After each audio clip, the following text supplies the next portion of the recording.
garoonka diyaaradaha ayaa waxaa ku soo dhaweeyay gudoomiye ku-xigeenka koowaad ee aqalka sare Abshir Buqaari, wasiiru dowlaha wasaaradda howlaha guud iyo guryeenta Axmed Cabdi Kaariye, wasiiro iyo xildhibaano ka tirsan maamulka Galmudug, odayaasha dhaqanka, maamulka degmada iyo qeybaha kala duwan ee bulshada rayidka. Soo dhaweyn kadib madaxweynaha Soomaaliya ayaa garoonka diyaaradaha kulan kula qaatay odayaasha dhaqanka degmada Cadaado, waxaana uu ku dhawaaqay in Cadaado ay tahay xarunta baarlamaanka Galmudug, isagoona sidoo kale dhagax dhigay mashaariic horumarineed oo laga fulinayo Cadaado sida garoonka diyaaradaha oo la casriyeynayo, xarunta booliska iyo mashruucyo kale. odayaasha dhaqanka ayaa soo dhaweeyay talaabooyinka madaxweynaha Jamhuuriyadda Federaalka Soomaaliya, ayagoona xuseen in meesha ka baxday tabashada ay qabeen awood qaybsiga Galmudug.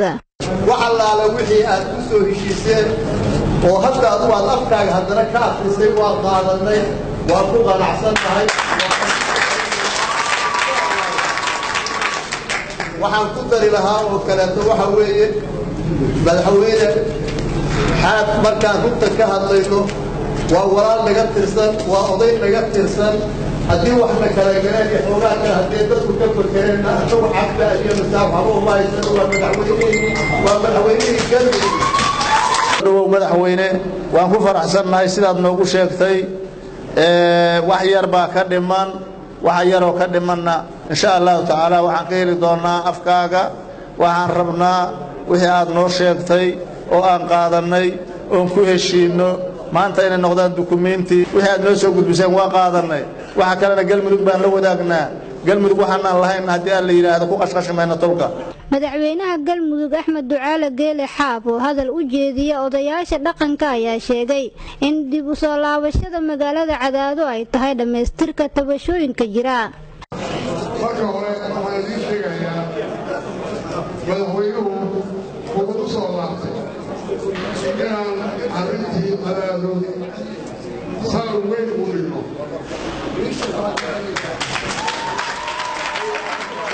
haddaan markii hore dhaafnay inaan hadda aan noqonno iyada laba jeer la siiyo halkii meelaha kale aranka naga tegay. waxaa jira waxyaalo yaryar oo la yidhaha cadaada laga guulay, cadaado ka guulaysaa ma jirto. cadaada waa maada waa hooyadii Galmudug.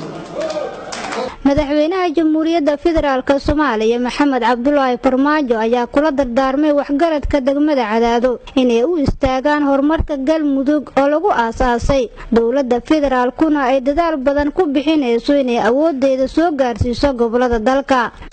markaan ogaanay xoogaa sidii ahayd ama sidaan rabnay inaysan noqon oo xoogaa ay jirto xoogaa yar oo aan anu naftigay khasbo inaan dib ugu soo noqdo.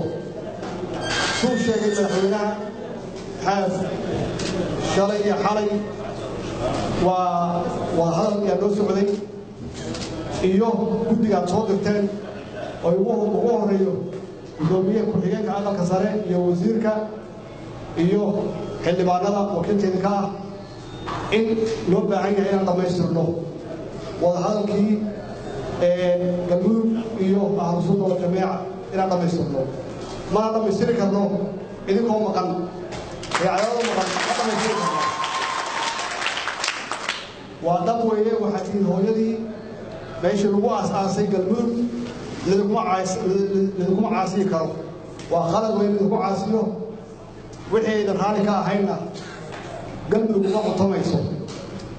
waxaan raadinaynaa qof walba iyo beer walba iyo degaan walba oo Galmudug ka tirsan inay qayb ka ahaadaan dibudhiska ama dhismaha dowlad goboleedka ee Galmudug inay qayb ka ahaadaan. cidda naga maqan, cidda wax tirsanaysa mas-uuliyaddeeda annagaa iskale inaan soo celinno oo aan qancinno oo aan la hadalno. la hadalkaasna inuu keeno isfaham iyo caqli wanaagsan iyo xikmad inuu keeno.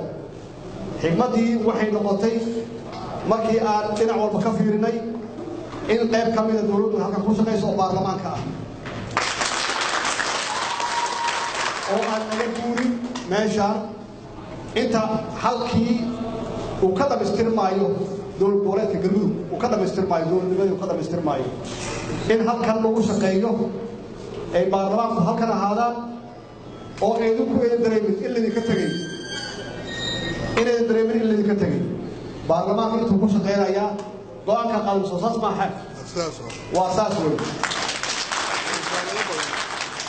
dowladda qayb ka mid ah in halkan ka shaqeysayda naftigeeda baarlamaan keligiisna ahaan qaybaha kale ee dowladda ee wasaaradaha iyo wixii loo baahan yahayna halkan ay ka shaqeyso insha allah kaliya ma aha degmooyin kalena aan u qaybino hadduu ay ku yidhaahdo oo ay noqoto wax aan wada leenahay hadda ay cudub tahay haddaan ku kala tagno hadda waxay la tahay dowlad goboleedyada kale waa ka dabamaraysaa madaxweynaha galmudug Axmed Ducaale Geele Xaaf iyo madaxweynaha Jamhuuriyadda Federaalka Soomaaliya oo socdaalkoodii sii wata ayaa gaaray degmada Hobyo ee gobolka Mudug. Meeqa uu Karjiino warbaahinta qaranka Cadaado.